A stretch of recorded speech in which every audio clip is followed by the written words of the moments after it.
You got your green material and your brown material. That's all you really need to know.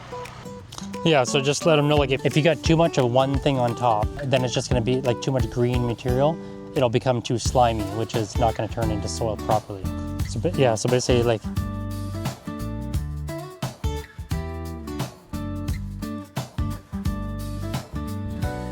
yeah, you're building two different layers, and you want less green material and you want more brown material. Yeah, so basically you have your brown material, and then you have your green material, and then you do more your brown material again, you know, like the dead dry stuff. And then if you have more cardboard, you can do another piece of cardboard, and then you do your green material back on top, and you know, a little bit more grass on top of that, more of that green material, and then you go back and you start doing your dry material on top of that. As it breaks down, the bottom starts to heat up and you start getting a lot of heat at the bottom, which starts to properly break this down into soil. And then every 1 to 2 weeks, you want to get a shovel and you want to flip it. And you want to get the bottom on the top and you want to get the top on the bottom. And also too, like when you're building your soil like this, you always want to pour water on top. So the water helps to basically soften everything up. It helps to speed up or bring up the heat to make it hotter, which in return will help to break the material down and get your soil faster. So you always want to pour water too, which water will always help.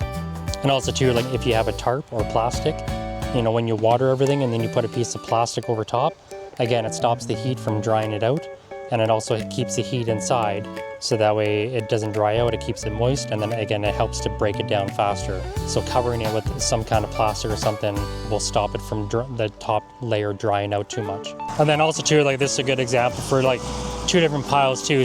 If you got too much of this on top, like if this is a very thick layer like this and you get this wet, as it breaks down, it basically just turns into a really slimy, wet product, right? And then that's why you need the dry material to basically soak up the water to stop it from being like too slimy. And that's why you have to do brown, green, brown, green, brown, green. So if you got too much green, then again, it's just gonna be too wet and you can already see like it's too slimy, right?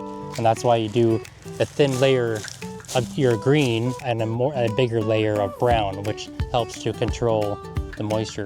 And then every 1 or 2 weeks, you get a shovel and you flip it. And then now this is already going to be broken down, and then this stuff is underneath there, the temperature starts to rise and gets very, very hot.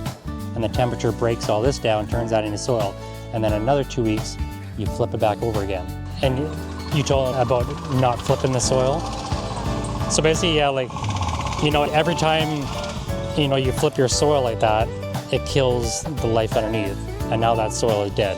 And when you're building a compost pile, you're basically creating life inside, which you're adding life to your soil.